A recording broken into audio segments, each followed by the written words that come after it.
Oke, kali ini kita akan membahas mengenai sifat paramagnet. Jadi, paramagnetisme itu dia adalah sifat kemagnetan dari suatu bahan di mana sifat magnetnya itu akan muncul ketika berada di dalam medan magnet eksternal. Sifat paramagnet muncul akibat keberadaan elektron yang tidak berpasangan pada bahan, sehingga kebanyakan atom yang orbitalnya tidak terpenuhi bersifat paramagnet.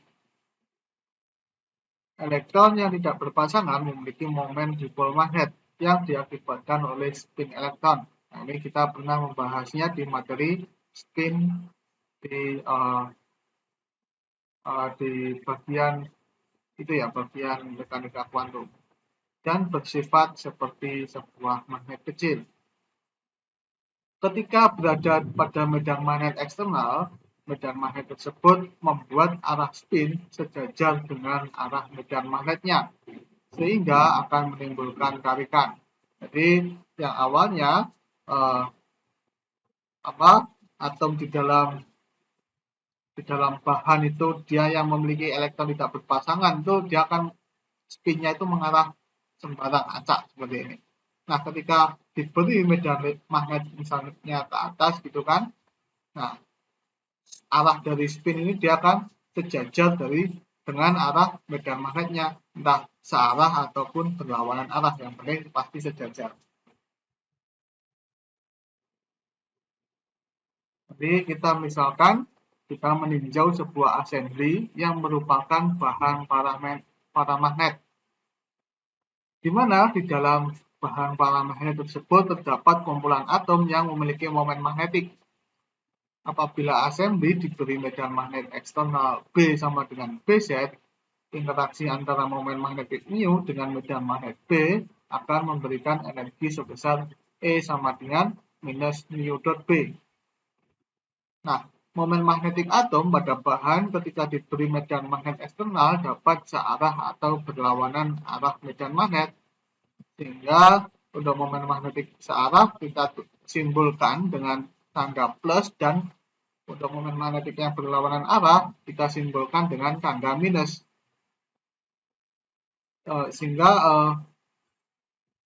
kedua momen magnetik ini dia akan memiliki tambahan energi E plus sama dengan minus mu B dan E minus sama dengan mu B. Jadi kita tinggal substitusikan ini. Kalau E plus, vektor mu-nya itu ya sama dengan besarnya. Kalau E minus, vektor mu-nya itu tidak lain, dia adalah minus dari besarnya. Sehingga energinya itu akan menjadi positif. Jumlah keadaan energi GK itu dia bersifat diskrit, karena hanya terdapat dua keadaan saja, yaitu plus dan minus. Jadi keadaan energinya cuma ada dua, E plus sama E minus.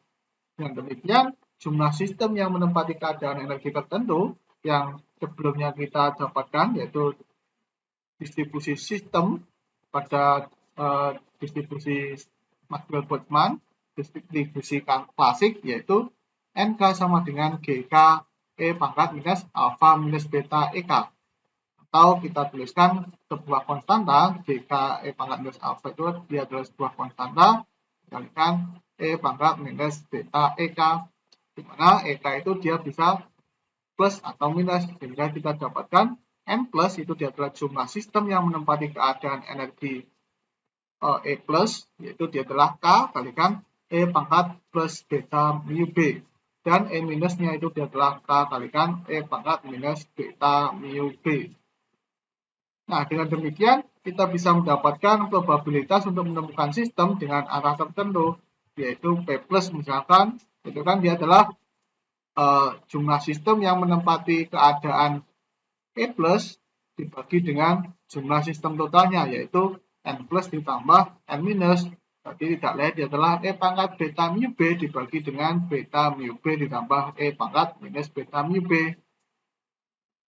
Begitu pula untuk probabilitas menemukan sistem dengan arah berlawanan, yaitu N minus per N plus ditambah N minus, yaitu E pangkat minus beta mu B dibagi dengan E pangkat beta mu B ditambah E pangkat minus beta mu B.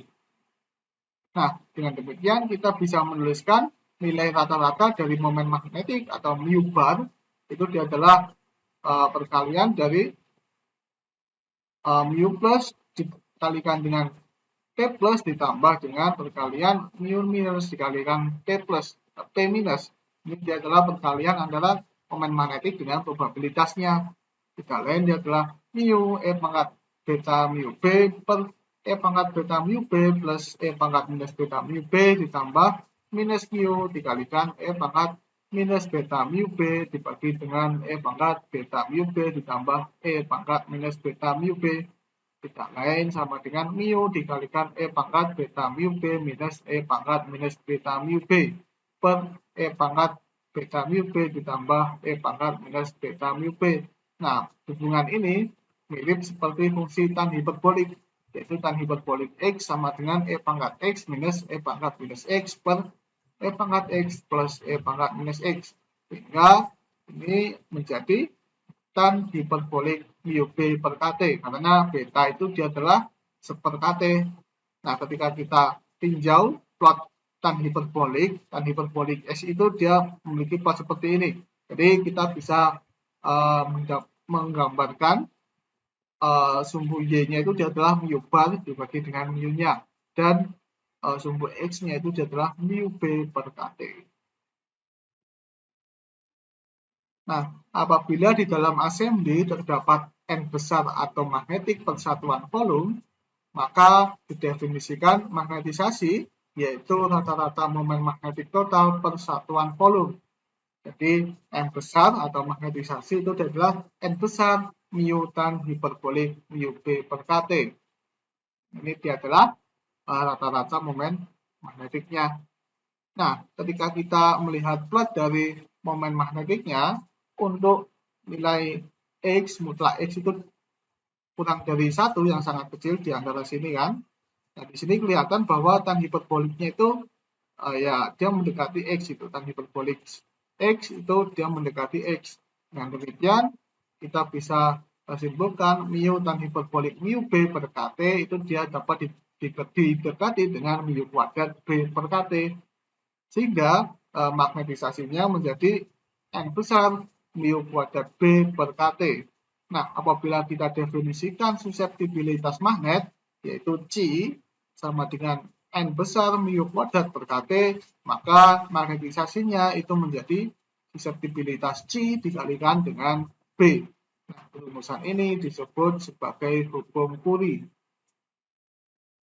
Dan ini adalah hasil eksperimen dan yang telah diverifikasi melalui mekanika statistik gitu. Jadi ini pembuktian rumus hasil eksperimen. Oke, jadi untuk X yang sangat besar, jadi ini ke sana atau ke sana gitu kan, terlihat bahwa grafik tan hiperboliknya itu dia mendekati 1. Tapi tan hiperbolik dari mu B per KT itu dia mendekati 1. Sehingga ketika nilai mu B per KT itu sangat besar atau ini diakibatkan oleh medan magnetnya yang sangat kuat atau suhunya yang sangat rendah. Nah, sehingga magnetisasinya itu menjadi M besar sama dengan N dikalikan mu, karena tan hiperboliknya itu 1.